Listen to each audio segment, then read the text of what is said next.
Ladies and gentlemen, announcing the arrival of Honorable Francisco Isko Moreno Domagoso, City Mayor of Manila.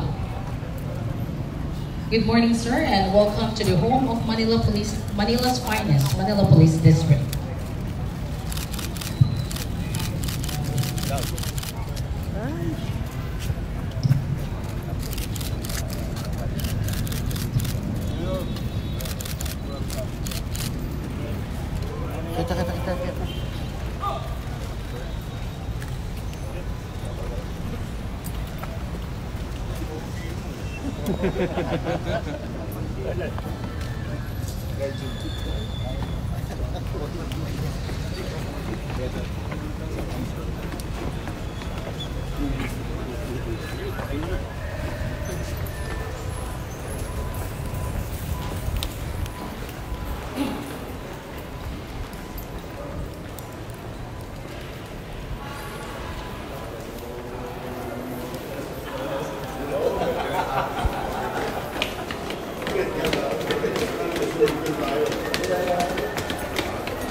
Amada para rin.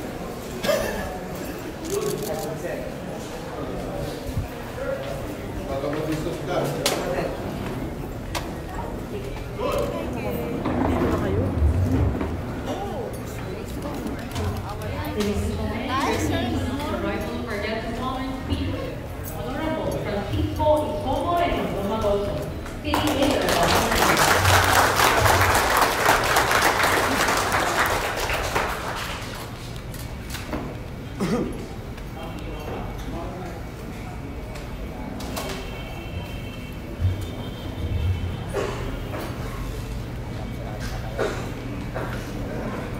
Curtis Common Speaker, Honorable Francisco Isko Moreno Domagoso, sir. To the Regional Director of National Capital Region Police Office, Police Brigadier General Devol Encina, sir. To the Regional Command Group, Regional Staff, Staff Marine Line 88, incoming and outgoing District Director, other senior and junior CCOs, non-uniform personnel, friends from the media.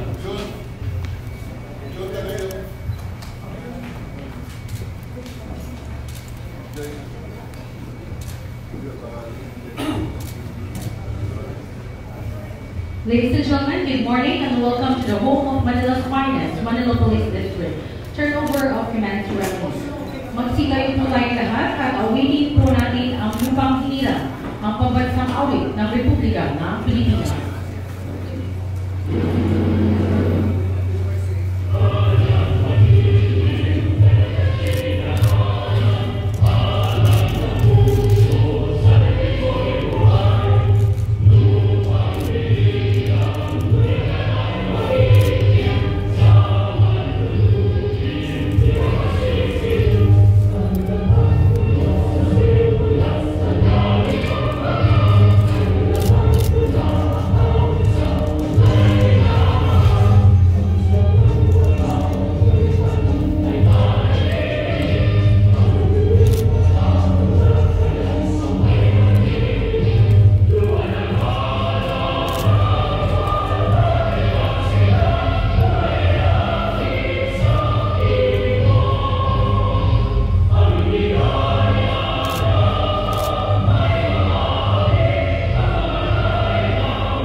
Please remain standing for the invocation to be rendered by Police Major Mariel Abuan, Chief Special Training Unit.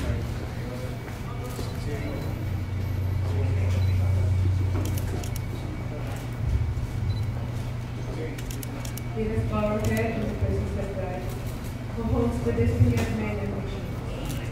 We post and invoke your presence among us all, and upon this occasion, for we believe that no evil will succeed without your divine sanction. We thank you, God, this morning. We can witness the turnover of the command ceremony of the District Director of the Manila Police District. We pray for the outgoing District Director, Police Brigadier General Vicente Ducadero Jr., as he moves to another assignment and assumes greater responsibility. May your divine guidance be upon him, so that in all his work, your name will be glorified. Grant unto him and his family your love and protection, so that they will long and enjoy healthy life under your love. We pray for Police Brigadier General Bernabé Mendoza Balba, the incoming District Director. Grant him the wisdom, so that he will be able to lead the officers, men and women of this police district, according to your will and purpose to the end, that this will not only fulfill its mission, but also bring about honor and exaltation of your holy name. We ask you also, dear Lord, to grant all of us the graces we need to be true to our calling, that is concerned above ourselves, the people entrusted to our care. Make us all worthy partners in your work of redemption.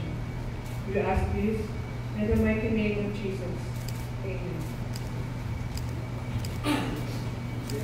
Please be seated.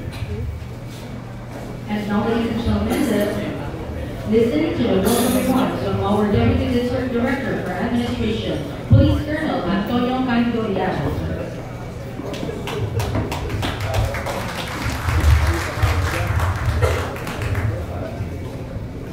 Our present honorable speaker will be Administrator. To our energetic Regional Director, Police Brigadier General Devon Encinas, sir. To our District Director, Police Brigadier General Vicente D. Danao Jr., sir. City Administrator, Tony Felix Espiritu, and other department heads of the City Government of Manila, the command group of the NCRPO and staff, officers and men of the Manila Police District, members of the media, and to the incoming Police Brigadier General Bernabé Balba, sir, and Ma'am Esperanza Balba. To my Mr. Who's also here, Mr. Magno.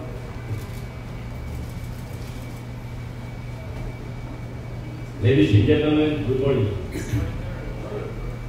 Turnover command is inevitable in the PNP as it evolves. The transfer of leadership is a prerequisite for a police unit to transform to a highly capable, dynamic, and effective police force, which we all envision for the Philippine National Police. Thus, today's occasion is a momentous event for the Manila Police District, as we will be witnessing the transfer of authority and responsibility of the Manila Police District from the outgoing District Director and the incoming Regional Director of Proper A, Police Brigadier General Vicente D. Danao Jr. And I'm proud to say that he is my classmate and staff. It is always a pleasure to serve my classmate. Actually, he is the established member of our class. And being his deputy, I think I am the ranking second. Our district director will be leading a legacy of excellence and commanding leadership in the performance of duty, where he consistently sets himself as an example. We are grateful and inspired for your selfless desire to serve, for putting the accomplishment of us and the welfare of our personnel ahead of your personal needs and interests. Under your stewardship, MPD has revived the whole glory of Manila's finest by instilling in our hearts and minds the true character of Manila's finest. As of a police na M for MPD, we have M for magalang at mapagkakatiwalaan, P, protector ng inaapi ordinaryong mamabayan, and B. Disiplinado at delikado sa sinumpaang tungkulin, which has become the individual core values of MPD personnel. And to sum this all, may kasabihan din isa na for every successful commander, there is a snappy command group behind. So I think DDO is and of course the member of the directorial staff of the MPD and all its officers and men. And to the incoming district director, Police Brigadier General Bernabé Mendoza Baba, whom I also worked before during our younger years as officers. He is my upperclassman and mentor. We worked with that before belonging to the same major company of the original SAP battalion.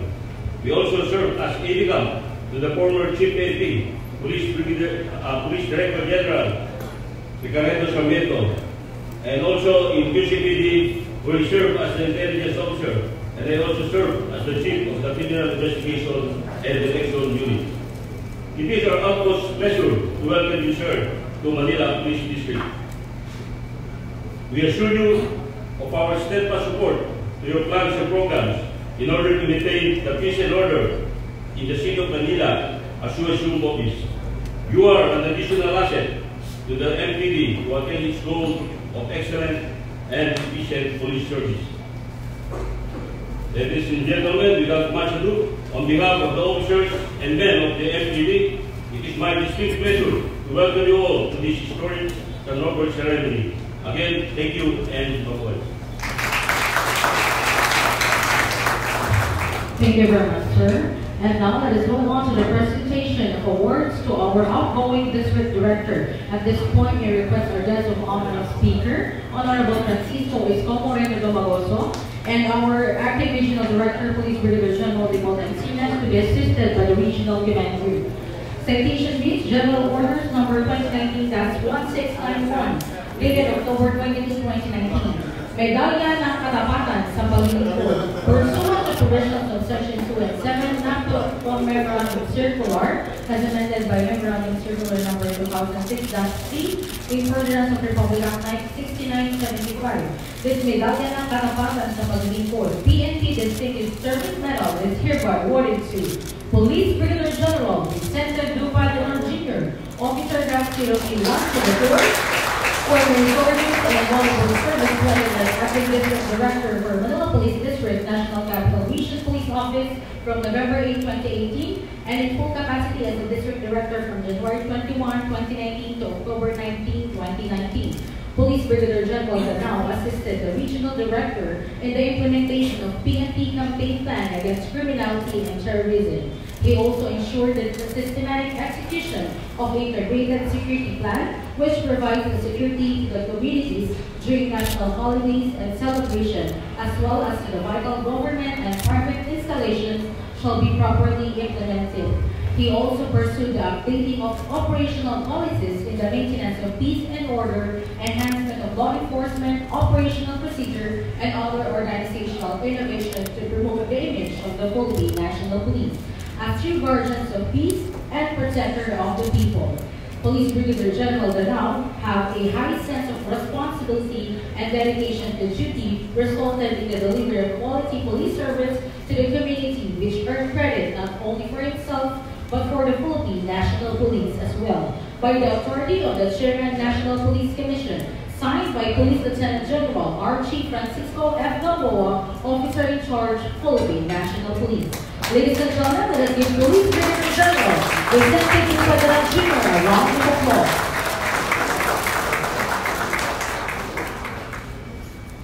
Thank you very much, sir, and congratulations.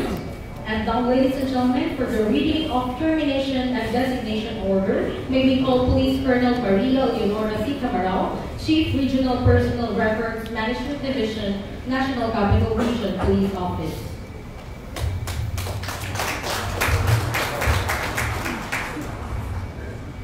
Republic of the Philippines, National Police Commission, National Headquarters, Philippine National Police, Com. Brigadier General Rafael T. Crame, Quezon City. Termination of designation. Pursuant to Paragraph 4, General Orders Numbers 2019-1660, NHQ-PNP, dated October 19, 2019. The designation of Police Brigadier General Vicente Dupa Danao Jr.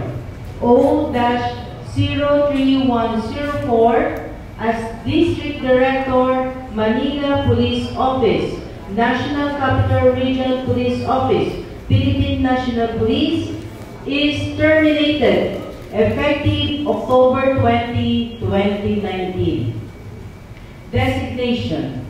Pursuant to Paragraph 4 General Orders Number 2019-1661, NHQ-PNP dated October 19, 2019.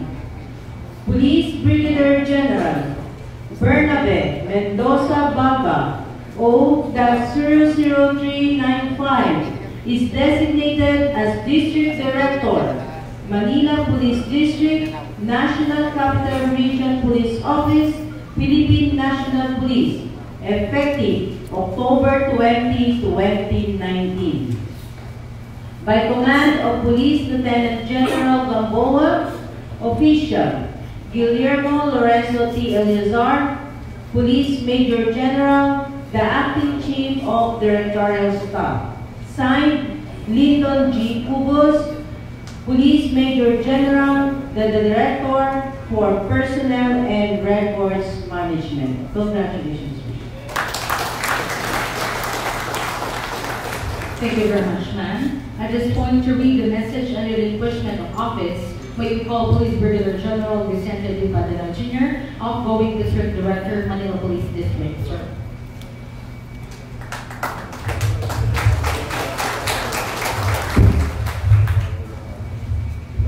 Before I will read my relinquishment of office, please allow me to read my message. Sa ating pong mga kagalang-galang na bisita, na pinapangunahan po ng ating mahal na Mayor Francisco Isko Moreno Dumagoso, ang Baka Maynila,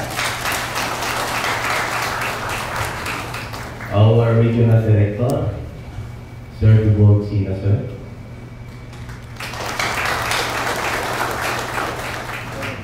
the members of our City Admin, led by City Administrator Felisberto Espiritu, our City Secretary, Mr. Bernardino Ang, sir, our Chief of Staff, Sir Chavez, our adopted classmate, Mr. Nat Magno, of course, yung ating yung butihing may bahay ng ating incoming, si Ma'am Balma.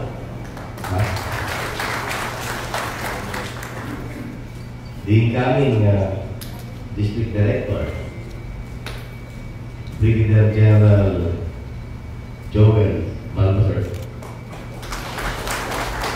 The members of the command group of our NCRPO, our DRTA, Sir Darwin Nasadero, our DRPO, Sir Crisanto Nieves, of course, our CDS, Brigadier General Ilaga, members of our staff, the men and women of Manila Police District,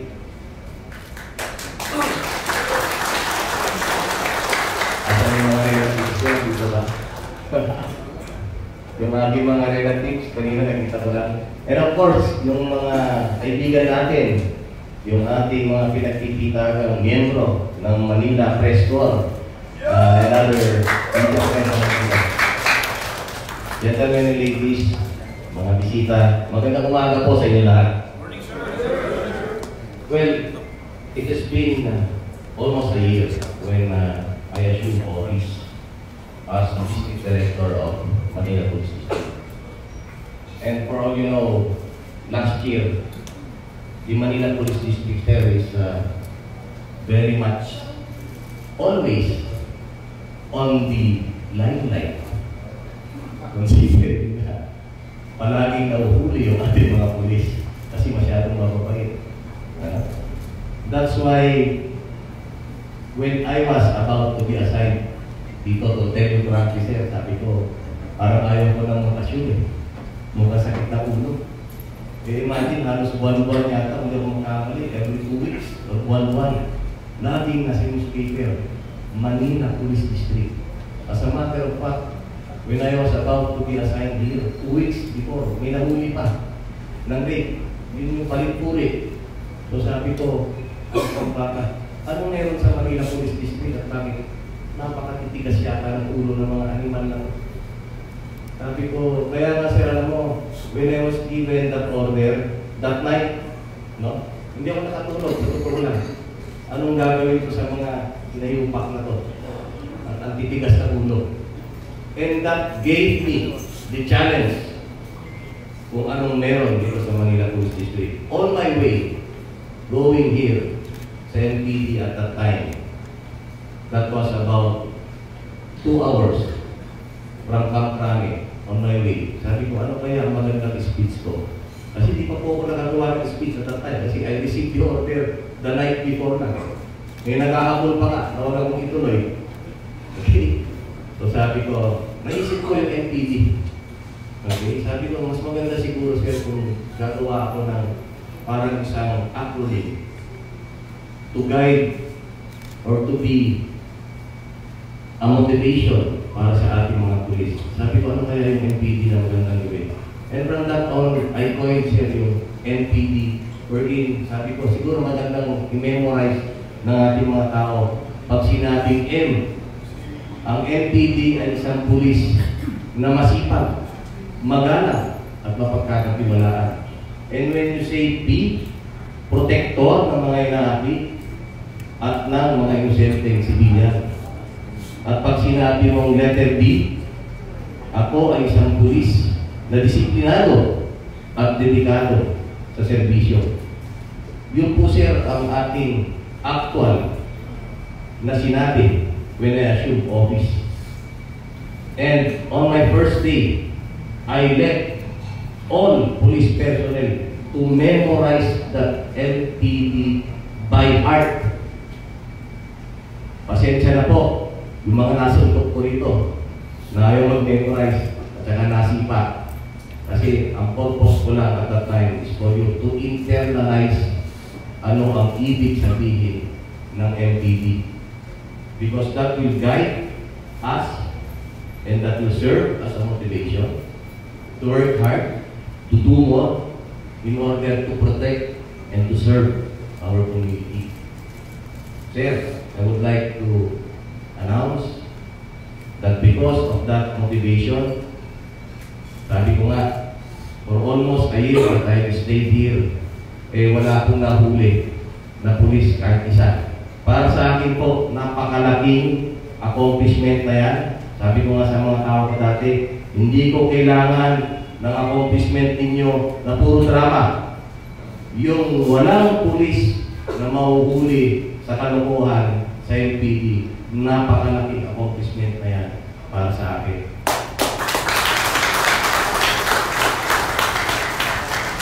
Kasi napakahirap po ikumpas ng isang unit pag wala po tayong disiplina.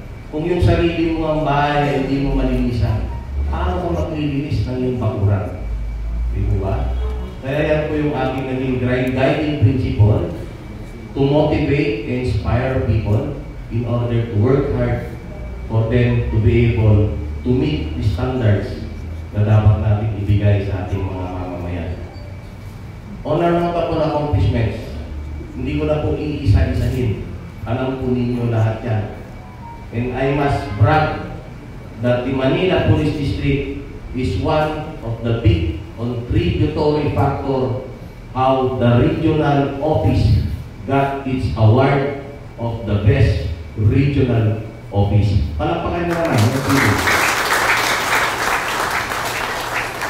It was during this time, sir, wherein when I assumed office, that even the DITM recognized the efforts of this office. Tayo ang may pinakamalaking ibinaba ng crime rate. And of course, I cannot do that alone. Yan ay dahil na rin sa tulong ng ating mga officers, especially ng command group, at syempre ng ating men in uniform. And of course, we cannot do that alone without the guidance from the Philippine National Police, led by our Chief 20, and our Regional Director then, General Ilasar. And of course, pag hindi sumuporta ang ating LGU, lalong-lalo na sa ating bagong mayor ngayon, fully supported yung ating peace and order. Napakalaki po ang itinulong ng ating mayor, especially doon sa motivation, sa inspiration na binigay sa atin to lead the way.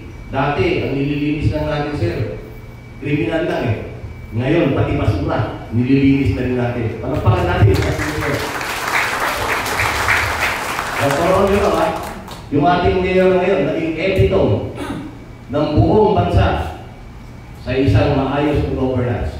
Okay? So, another, palapakan natin. And because of that help, no, sabi ko nga, hindi na natin ipagmamalaki kung ano ang nagawa ng buong MPD. Let the people of Manila judge what we have done for 1 year.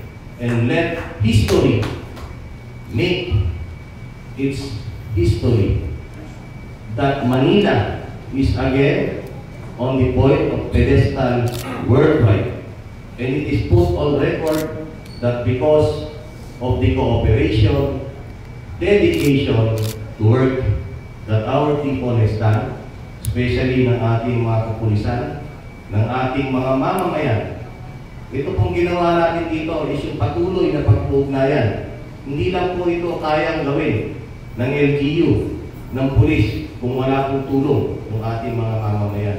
Napakalaking tulong po yung ugnayan na ginawa ninyo, mga kapatid. Alam ko yung mga pulis dito, pagod na. Nagpapatrolya ka na, naglilinis ka pa ng basura, nagkikipag-usap ka pa sa ating mga mamamayan. Yan po, sir, yung ginawa namin dito, sabi ko sa kanila, day 1 pa lang, pinush ko lahat yung ating mga pulis sa ating mga barangay. Sabi ko sa kanila, do not wait for these people to enter your office. Kasi pag pumunta yan ng station, ibig sabihin, problema ang dalagan. You go down to the streets and solve the problem doon pa lang sa barangay. Okay? And because of that policy that we have implemented, that paved way to become Manila City as one of the safest city. Number 43 po tayo. Okay? So sabi ko nga, let history be the judge of what we have done for Manila City. Again, I would like to thank our LGU, lalong-lalo na yung hierarchy ng ating pong Philippine National Police for the trust and confidence that they've given me during my stint as the District Director of Manila Police District. Hindi po ito mangyayari, sir, kung hindi po sa tulong ninyo. Maraming salamat po sa inyo.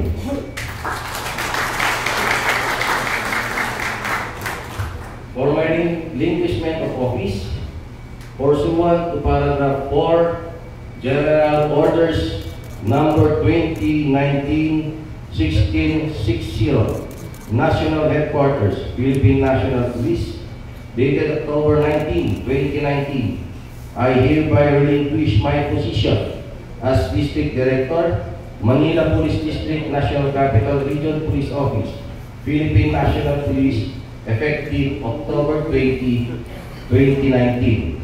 And I sign.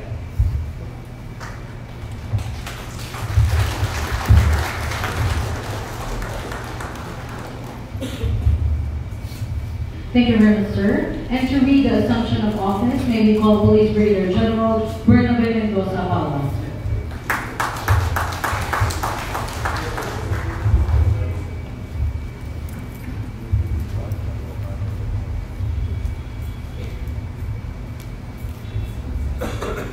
assumption of office. Pursuant to paragraph 4, General Orders number 2019-1661, National Headquarters, Philippine National Police, dated October 19, 2019, I hereby assume the position as District Director, Manila Police District, National Capital Region Police Office, Philippine National Police, effective October 20, 2019. And I sign.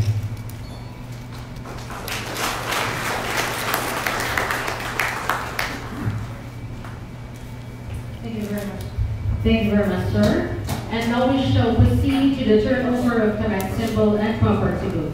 At this point, we request Police Brigadier General Dibol Encinas, Regional Director, National Capital Region Police Office, to facilitate the turnover of command symbol and property book of Manila Police District. On your left is the incoming District Director, Police Brigadier General Bernabe Mendoza Balbay, and on your right is the outgoing District Director, Police Brigadier General Vicente Montalban Jr. The command symbol, ladies and gentlemen, is a representation of authority, governed to lead the officers of magalang at mapagkakatiwalaan, proteksyon ng mga inakit, ng mga mamayan, disiplinado at dedikado sa servisyo.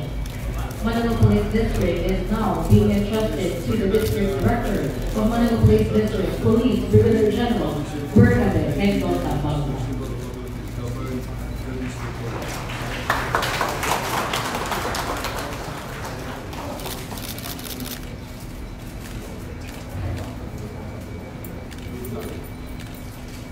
And also, the Manila Police District property book will now be entrusted to the new District Director of Manila Police District.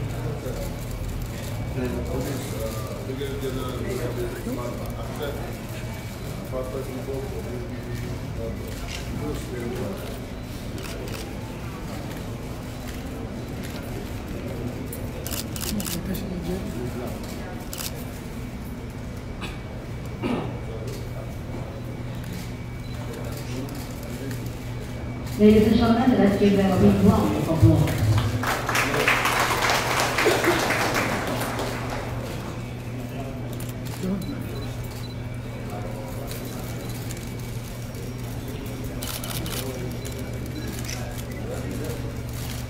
Thank you very much, sir.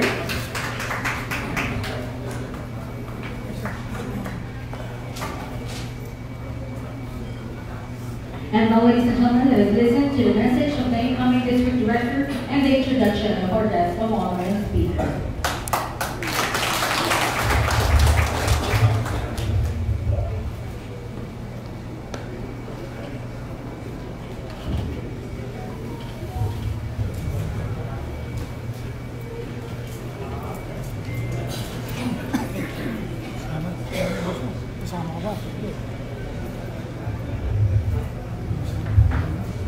To our guest of honor and speaker, whom I'm going to introduce properly later, the Mayor of Manila, Sir Congress.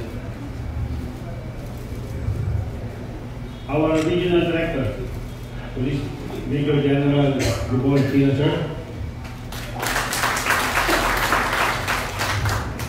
The District Director of Manila Police District, and now the incoming Regional Director of Region 4A, Police Brigadier General Vic Danao Jr. The City Administrator, Mr. Felix Espiritu. The City Secretary, Mr. Bernardito Ang. The members of the National Capital Region Police Office Command Group, headed by, of course, our Regional Director and our DRDA, my classmate, Police Brigadier General June Tadeo, the DRDO, Police Brigadier General Aldi Eres, and our RCDS, Police Brigadier General Ronnie Lagan, the members of the regional staff, my command group, headed by our DGA, Police Colonel Anthony Yara, our DPDO, Police Colonel Risoy Domingo, our CDS, Police Colonel Brent Majaco, the members of the gallant men and women of the Manila Police District, the relatives of Brigadier General Danao, my relatives, my brother, my sister, of course my wife, Miss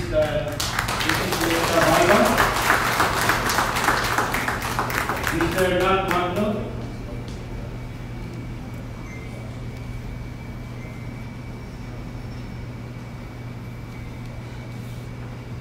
members of the media, other guests, ladies and gentlemen, good morning. I thank God for giving me the opportunity to be the District Director of Manila Police District, the Manila's finest. As a senior officer with a few years left in the service, to be entrusted the position of great responsibility is truly an honor and a privilege. Before I go any further, please allow me to take this opportunity to express my sincerest gratitude to the officer in charge of the Philippine National Police, Police Lieutenant General Archie Francisco Gamboa, for giving me this position. I also thank the members of the PNP Command Group and our Regional Director, Police Major General Dimol Chinas, for the support and the much-needed guidance. To Mayor Isko Moreno, sir, thank you for coming. I am assuring you that I will work very hard. I will give you my full support and cooperation to make Manila a better place to live in. And advance happy birthday, sir.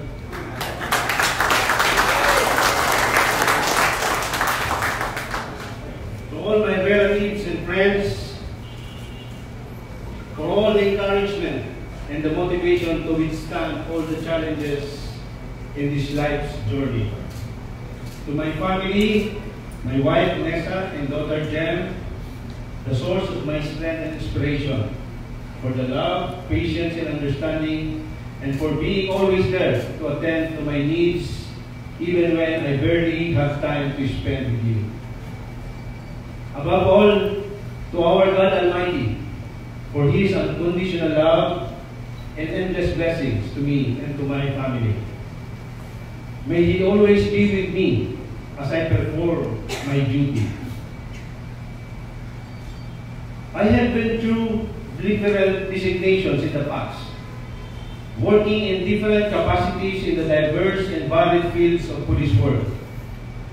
But being the District Director and leading the prime police force in the country is no doubt the most challenging designation I will ever have.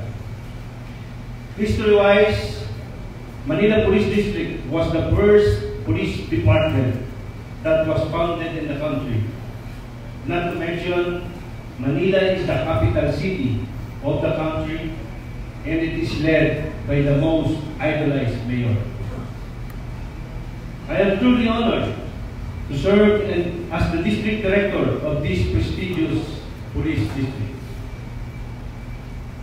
As I assume this post, let me assure you that we will continue to implement and support the marching orders of President Rodrigo Roa Duterte to pursue our campaign against illegal drugs, criminality, and corruption, and the internal cleansing program of the Philippine National Police. We shall also ensure that our plans, programs, and activities are aligned with the PNP Priority Trust and the programs of our Regional Director. In order for these programs to succeed, all our operational units must harmonize our efforts and work towards these common goals. To my predecessor, my underclass, Brigadier General Big Danao Jr., thank you for keeping this unit as strong and united as it is now. Palakpakan nyo ang Knowing your numerous accomplishments during your stay, I feel small and unable to fit the space you once occupied. But I will do my best to equal, if not exceed, those accomplishments. I will see to it that the practices you have initiated, as you have mentioned, the MPT, will be sustained and further strengthened under my stewardship, along with some programs and projects that I intend to introduce for the betterment and support of our local government too. To the men and women of Manila Police District, I am honored to be working with you. Let me then take this opportunity to make my appeal to all of you. I am here with all good intentions for our men and for this unit. But I cannot make it possible just by myself. I need your all-out support and cooperation to make this work. I ask of you to extend the same eagerness and commitment that you have offered to General Danao.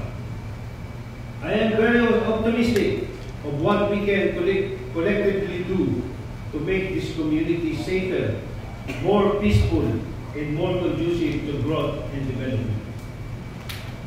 To the station and PCP commanders, I direct you to supervise well our policemen on the ground and inculcate among them their important role as frontliners of the Philippine National Police. They should take it by heart and practice accountability in all they do, on and off duty. We should always be mindful that even small mistakes could render our greatest accomplishments useless and lead to the demoralization of our men down the line. Hence, we as commanders, whether of a big or small unit, must always toe the line and be the role models of our subordinates. On the other hand, let us sow fear to the criminals and stop the nefarious activities by our relentless focused operations and case build-ups. Let us send the clear message that the capital city of Manila is for peace-loving and law-abiding citizens, and that criminals and persons of ill motive have no place here. What starts right always ends right. So, on my first day as your district director, allow me to share with you 3 basic Filipino values that every NPD member should undertake and live by. I call it the 3 M's. This is similar to the MPD of General Danao. Big, dadagdagan ko lang. But I will pursue the MPD. The first letter M stands for malinis, or being clean. A clean and well-groomed appearance commands admiration and respect. However, the term malinis does not only mean skin-deep cleanliness. Although physical appearance undeniably makes the first impression, the character of a person or his inner cleanliness becomes his lasting reputation. A police officer who is malinis does not involve himself in illegal activities that puts the organization in bad light. The second M is magalang, or being courteous. The term magalang characterizes someone who is respectful to his superior officers, peers, and subordinates, and to the people he deals with. He is a police officer who treats everyone with courtesy, regardless of gender, race, religion, social status, or political affiliation. He is the friendly cop around the block who is well loved and respected by the community. Finally, the third M is maaasahan, or being dependable. The public expects us to be always ready to respond to the call of duty. This includes quick response to crime incidents, accidents, disasters, and other emergencies and calls for police assistance. Hence, we must always be available 24/7. Relatedly, a police personnel must diligently perform his duties even without someone telling or watching him. Most of these values are what our people would like and expect us police to do. Hence, we will not tolerate unsanitary and disorderly police stations, ungroomed or unclean and lax-looking policemen, photo cops who engage themselves in illegal activities, bastos na police, or those who are ill-mannered, those who abuse their police power, and those who are not sincere in their job. But this time on, we shall live by these three principles. Ipakita at ipadama natin sa lahat na ang Pulis Manila, na Manila's finest, ay malinis, magalang at maaasahan. Simple lang ang gusto ko. Huwag kalimutan ang magagandang asal. We still have so much work to do. We should be mindful that the groundwork on our campaign against illegal drugs, criminality, and terrorism are huge responsibilities placed on our shoulders. But as difficult as they may seem, the task may be much lighter and easier to accomplish if everyone will just do his part. Leadership should be a continuing show of commitment through genuine service. But a leader will only be truly one if he has the full support of his men and the community he is serving. Hence, a leader's appeal for the support, collaboration, and cooperation from everyone can never be overemphasized. Even President Rodrigo Roa Duterte was quoted as saying, "No leader, even how strong, can succeed at anything of national importance or significance unless he has the support and cooperation of the people he is tasked to lead and sworn to serve." I gladly look forward to be your mentor, partner, brother, and friend as we work together to provide more and better services for the people of Manila. Maraming salamat po, and may God continually bless us all.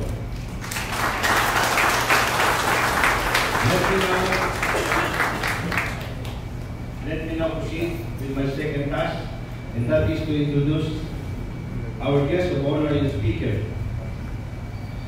It is really an honor and humbling to introduce a man of the hour and the darling of the social media. Mayor Francisco Isko Moreno Dumagoso started early in politics and became the youngest ever elected city councilor, the youngest ever elected city vice mayor, and the youngest ever elected as mayor of the city of Manila. He is the 27th mayor of Manila. This vibrant transformation story was captivated the imagination of many people in the country, business leaders and foreign diplomats. U.S. Ambassador Sam King described him as the total rock star. Mayor Isko Moreno served as the Manila Vice Mayor for 9 years and was already a member of the Sangguniang Panunsod when he was only 23 years old. Mayor Isko finished his 3 terms as the city councilor. Despite his humbling beginnings, Mayor Isko pursued and nourished his unwavering passion for learning. Not only he read books, especially about great world leaders, but also appreciates the value of think tanks. In 2012, Mayor Isko attended the Executive Education Program at John F. Kennedy School of Government in Harvard University in USA. A year later, he finished the Emerging Leaders Executive Program, also at the same school, JFK School of Government in Harvard University.